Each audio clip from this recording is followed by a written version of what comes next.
Metro ಪ್ರಯಾಣಿಕರಿಗೆ big relief ದೊರೆತಿದೆ. ಜನಾಕ್ರೋಶದ ಬಳಿಕ ಮೆಟ್ರೋ ರೈಲು ಪ್ರಯಾಣ ಏರಿಕೆನ ಬಿಎಂಆರ್ಸಿಎಲ್ ಕೊನೆಗೂ ಕೈಬಿಟ್ಟಿದೆ. ಇಂದಿನಿಂದ 5% ದರ ಏರಿಕೆ ಆಗಬೇಕಾಗಿತ್ತು. ಇದಕ್ಕೆ ರಾಜ್ಯ ಸರ್ಕಾರದ ಒಪ್ಪಿಗೆಯೂ ಕೂಡ ದೊರೆತಿತ್ತು. ಆದರೆ ಇದಕ್ಕೆ ಕೇಂದ್ರ ಸರ್ಕಾರ ಬ್ರೇಕ್ ಹಾಕಿದೆ. ದರ ಹೆಚ್ಚಳ ಮಾಡದಂತೆ ಬಿಎಂಆರ್ಸಿಎಲ್ಗೆ ಸೂಚಿಸಿದೆ. ಈ ಕುರಿತು ಸಾಮಾಜಿಕ ಜಾಲತಾಣ ಎಕ್ಸ್ನಲ್ಲಿ ಬಿಎಂಆರ್ಸಿಎಲ್ ಮಾಹಿತಿ ನೀಡಿದೆ. ಫೆಬ್ರವರಿ 5ರಂದು ಪ್ರಕಟಿಸಿದಂತಹ ಮಾಧ್ಯಮ ಪ್ರಕಟಣೆಯಲ್ಲಿ ಫೆಬ್ರವರಿ 9ರಿಂದ ವಾರ್ಷಿಕ ಸ್ವಯಂ ಚಾಲಿತ ದರ ಜಾರಿಗೆ ಬರಲಿದೆ ಅಂತ ತಿಳಿಸಲಾಗಿತ್ತು. ಆದರೆ ಈ ನಿರ್ಧಾರವನ್ನು ಮುಂದಿನ ಆದೇಶದವರೆಗೂ ತಾತ್ಕಾಲಿಕವಾಗಿ ಸ್ಥಗಿತಗೊಳಿಸಲಾಗಿದೆ ಅಂತ ತಿಳಿಸಿದೆ. ಪರಿಷ್ಕೃತ ದರ ಕುರಿತು ಅಂತಿಮ ನಿರ್ಧಾರವನ್ನು ನಿರ್ದೇಶಕರ ಮಂಡಳಿಯ ಪರಿಶೀಲನೆ ನಂತರ ಪ್ರಕಟಿಸಲಾಗುವುದು ಅಂತ ಹೇಳಿದೆ. ಮೆಟ್ರೋ ದರ ಏರಿಕೆ ವಿಚಾರ ರಾಜ್ಯ ಕಾಂಗ್ರೆಸ್ ನಾಯಕರು ಹಾಗೂ ಬಿಜೆಪಿ ನಾಯಕರ ನಡುವೆ ಜಟಾಪಟಿಗೆ ಕಾರಣವಾಗಿತ್ತು. ಈ ನಡುವೆ ಕೇಂದ್ರ ವಸತಿ ಮತ್ತು ನಗರ ವ್ಯವಹಾರಗಳ ಖಾತೆ ಸಚಿವ ಎಂಎಲ್ ಖಟ್ಟರ್ ಅವರನ್ನ ಭೇಟಿ ಮಾಡಿದಂತಹ ಸಂಸದ ತೇಜಸ್ವಿ ಸೂರ್ಯ ವಾರ್ಷಿಕ ದರ ಏರಿಕೆಯನ್ನು ತಾತ್ಕಾಲಿಕವಾಗಿ ಸ್ಥಗಿತಗೊಳಿಸಿ ಅಗತ್ಯವಿದ್ದರೆ ಸಾರ್ವಜನಿಕ ಹಿತದೃಷ್ಟಿಯಿಂದ ದರ ಪರಿಷ್ಕರಿಸಲು ಹೊಸ ದರ ನಿಗದಿ ಸಮಿತಿಯನ್ನು ರಚಿಸುವಂತೆ ಮನವಿ ಮಾಡಿದರು.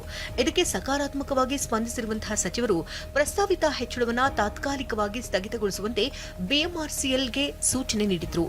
ಅದರಂತೆ ಮೆಟ್ರೋ ದರ ಏರಿಕೆ ನಿರ್ಧಾರದಿಂದ ಬಿಎಂಆರ್ಸಿಎಲ್ ಹಿಂದೆ ಸರಿದಿದೆ. ಮೆಟ್ರೋ ದರ ಏರಿಕೆ ಮಾಡಿದ್ದು ರಾಜ್ಯ ಸರ್ಕಾರ ಎಂದು ಆರೋಪಿಸಿರುವಂತಹ ತೇಜಸ್ವಿ ಸೂರ್ಯ ಸಮರ ಸಾರಿದ್ದಾರೆ. ಇದೇ ವಿಚಾರವನ್ನು ಮುಂದಿಟ್ಟುಕೊಂಡು ಸಂಸದ ತೇಜಸ್ವಿ ಸೂರ್ಯ ಮತ್ತು ಜಯನಗರ ಶಾಸಕ ಸಿಕೆ ರಾಮಮೂರ್ತಿ ಇಂದು ಆರ್ವಿ ರೋಡ್ ಮೆಟ್ರೋ ಸ್ಟೇಷನ್ ಬಳಿ ಪ್ರತಿಭಟನೆಗೆ ಪ್ಲಾನ್ ಮಾಡಿಕೊಂಡಿದ್ರು. ಸಾರ್ವಜನಿಕರೊಂದಿಗೆ ಖಾಲಿ ಟ್ರಂಕ್ ಪ್ರದರ್ಶಿಸಿ ಮುಷ್ಕರಕ್ಕೆ ನಿರ್ಧಾರ ಮಾಡಿದ್ರು. ಆದರೆ ಪ್ರತಿಭಟನೆಗೆ ಪೊಲೀಸ್ ಇಲಾಖೆ ನಿರಾಕರಿಸಿದೆ. ಪ್ರತಿಭಟನೆಗೆ ಮುಂದಾಗಿದ್ದಂತಹ ಸಂಸದ ತೇಜಸ್ವಿ ಸೂರ್ಯಗೆ ಜಯನಗರ ಪೊಲೀಸರು ನೋಟಿಸ್ ಕೊಟ್ಟಿದ್ದಾರೆ. ಪ್ರತಿಭಟನೆಗೆ ಅನುಮತಿ ನಿರಾಕರಿಸಿ ನೋಟಿಸ್ ನೀಡಿದ್ದು ಮಾನ್ಯ ಹೈಕೋರ್ಟ್ ಆದೇಶದ ಅನ್ವಯ ಫ್ರೀಡಂ ಪಾರ್ಕ್ ಹೊರತುಪಡಿಸಿ ಬೆಂಗಳೂರಿನ ಬೇರೆಲ್ಲೂ ಮುಷ್ಕರ ನಡೆಸುವಂತಿಲ್ಲ. ಯಾವುದೇ ಮೆರವಣಿಗೆ ಮುಷ್ಕರಕ್ಕೆ ಅನುಮತಿ ಇಲ್ಲ ಅಂತ ನೋಟಿಸ್ನಲ್ಲಿ ಉಲ್ಲೇಖಿಸಲಾಗಿದೆ. ಸಾರ್ವಜನಿಕ ಆಕ್ರೋಶದ ಬಳಿಕ ನಮ್ಮ ಮೆಟ್ರೋ ರೈಲು ದರ ಏರಿಕೆಯನ್ನು ಕೈಬಿಡಲಾಗಿದೆ. ಆದರೆ ಇಡೀ ದೇಶದಲ್ಲಿ ಬೆಂಗಳೂರಿನಲ್ಲೇ ಮೆಟ್ರೋ ದರ ಅಧಿಕ ಇರುವುದು ಅನ್ನೋದು ಬಯಲಾಗಿದೆ. ಬೆಂಗಳೂರಿನಲ್ಲಿ 1 ಕಿಲೋಮೀಟರ್ಗೆ ₹3.5 ಇದೆ. ದೆಹಲಿಯಲ್ಲಿ 1 ಕಿಲೋಮೀಟರ್ಗೆ ₹2 ರಿಂದ ₹2.5 ಇದೆ. ಮುಂಬೈನಲ್ಲಿ 1 ಕಿಲೋಮೀಟರ್ಗೆ ₹3 ಇದೆ. ಹೈದರಾಬಾದ್ನಲ್ಲಿ 1 ಕಿಲೋಮೀಟರ್ಗೆ ₹2 ರಿಂದ ₹3 ಇದೆ. ಇನ್ನು ಚೆನ್ನೈನಲ್ಲಿ 1 ಕಿಲೋಮೀಟರ್ಗೆ ₹1 ರಿಂದ ₹2 ಇದ್ದು ಕೋಲ್ಕತ್ತಾದಲ್ಲಿ 1 ಕಿಲೋಮೀಟರ್ಗೆ ₹0.8 ರಿಂದ ₹1.5 ಇದೆ. ಪತಿ ಎರಡನೇ ಮದುವೆ ಆಗ್ತಿದ್ದಾಗಲೇ ಮೊದಲ ಪತ್ನಿ ಎಂಟ್ರಿ ಕೊಟ್ಟಿದ್ದು ಹೈ ಡ್ರಾಮಾ ನಡೆದು ಹೋಗಿದೆ. ತುಮಕೂರಿನ SLN ಕಲ್ಯಾಣ ಮಂಟಪದಲ್ಲಿ ಈ ಹರಿಪ್ರಸಾದ್ ಎರಡನೇ ಬಾರಿ ಹಸೆಮಣೆ ಏರಲು ಕುಳಿತಿದ್ದ. ಇನ್ನೇನು ಕೆಲವೇ ನಿಮಿಷಗಳಲ್ಲಿ ತಾಳಿ ಕಟ್ಟೆ ಬಿಟ್ಟ ಅನ್ನುವಷ್ಟರಲ್ಲಿ ಮೊದಲ ಪತ್ನಿ ಲೇಪಾಕ್ಷಿ ಪೊಲೀಸರ ಜೊತೆ ಎಂಟ್ರಿ ಕೊಟ್ಟಿದ್ದಾಳೆ. ವಿಚ್ಛೇದನ ನೀಡದೆ ಯಾವುದೇ ವಿಷಯ ತಿಳಿಸದೆ ಮದುವೆ ಹೇಗಾಗ್ತೀಯಾ ಅಂತ ಪ್ರಶ್ನಿಸಿದ್ದಾಳೆ.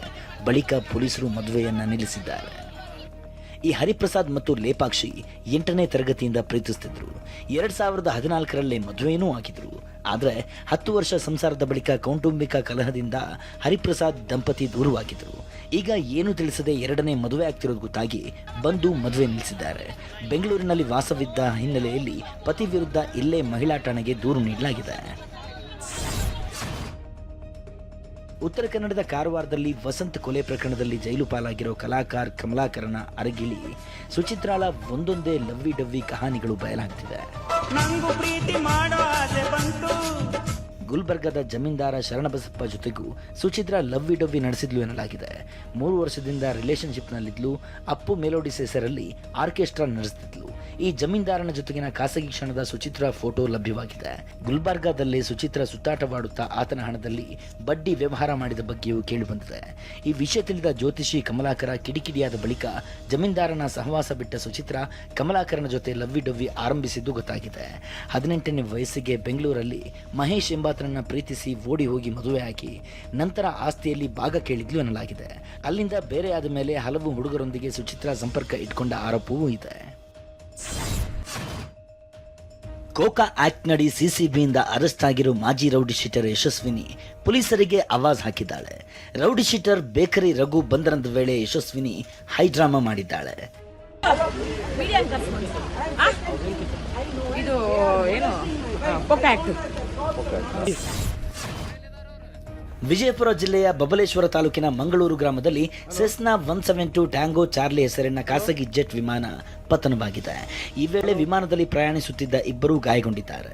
ಪತನವಾದ ಖಾಸಗಿ ವಿಮಾನ ಕಲಬುರಗಿಯಿಂದ ಬೆಳಗಾವಿಗೆ ತೆರಳುತ್ತಿತ್ತು. ಈ ವೇಳೆ ಇಂಧನ ಖಾಲಿಯಾಗಿದ್ದರಿಂದ ವಿಮಾನ ಕೃಷಿ ಜಮೀನಿನಲ್ಲಿ ಪತನವಾಗಿದೆ. ಹಾಸನದಲ್ಲಿ ನಟ ಯಶೋತಾಯಿ ಪುಷ್ಪ ಸೈಟ್ ಫೈಟ್ನಲ್ಲಿ ಇದೀಗ ಲಕ್ಷ್ಮಮ್ಮ ಎನ್ನುವವರ ಎಂಟ್ರಿ ಆಗಿದೆ. ಜಮೀನಿನ ಮೂಲ ಮಾಲೀಕರು ಅಂತ ಹೇಳಿಕೊಳ್ತಾ ಇರುವ ಲಕ್ಷ್ಮಮ್ಮ, ಯಶೋತಾಯಿ ಜಾಗ ಇರೋದೇ ಬೇರೆ, ನನ್ನ ಜಾಗ ಇರೋದೇ ಬೇರೆ, ಯಶೋತಾಯಿ ಯಾಕೆ ಬಂದಿದ್ದಾರೆ ಅಂತ ಗೊತ್ತಿಲ್ಲ ಅಂತ ವಿಡಿಯೋ ಹೇಳಿಕೆ ಬಿಡುಗಡೆ ಮಾಡಿದ್ದಾರೆ. ನನಗೆ 93 ವರ್ಷ, ಮೈಸೂರಲ್ಲಿ ಇರೋದು. ಹಾಸನಕ್ಕೆ ಬರೋಕ್ಕೆ ಸ್ವಲ್ಪ ತಾಪತ್ರಯ ಆಗುತ್ತೆ. ಅದಕ್ಕೋಸ್ಕರ ದೇವರಾಜ್ ಅವರಿಗೆ GPO ಬರ್ಬಿಟ್ಟಿದ್ದೀನಿ. ಅದಕ್ಕೂ ಇದಕ್ಕೂ ಸಂಬಂಧವೇ ಇಲ್ಲ.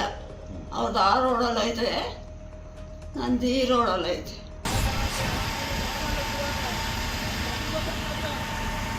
ಮೈಸೂರಿನಲ್ಲಿ 4ಕ್ಕೂ ಅಧಿಕ ಗೋದಾಮುಗಳಲ್ಲಿ ಅಗ್ನಿ ಅವಘಡ ಸಂಭವಿಸಿದೆ. ಮೈಸೂರು ಹೊರವಲಯದ ಕೆಸರೆ ಬಡಾವಣೆಯಲ್ಲಿ ದುರಂತ ಸಂಭವಿಸಿದ್ದು, ಕುಡಿದ ಮತ್ತಿನಲ್ಲಿ ಕಿಡಿಗೇಡಿಗಳು ಬೆಂಕಿ ಹಚ್ಚಿರುವ ಶಂಕೆ ವ್ಯಕ್ತವಾಗಿದೆ.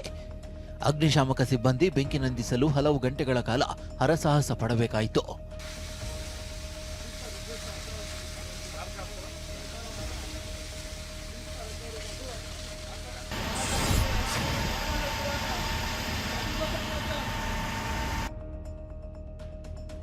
ಅಮೆರಿಕ ಭಾರತದ ನಡುವಿನ ವ್ಯಾಪಾರ ವಹಿವಾಟು ಒಪ್ಪಂದಕ್ಕೆ ಸಂಬಂಧಪಟ್ಟ ಹಾಗೆ ಪ್ರಧಾನಿ ನರೇಂದ್ರ ಮೋದಿ ವಿರುದ್ಧ ಸಿಎಂ ಸಿದ್ದರಾಮಯ್ಯ ಆಕ್ರೋಶ ಹೊರಹಾಕಿದ್ದಾರೆ.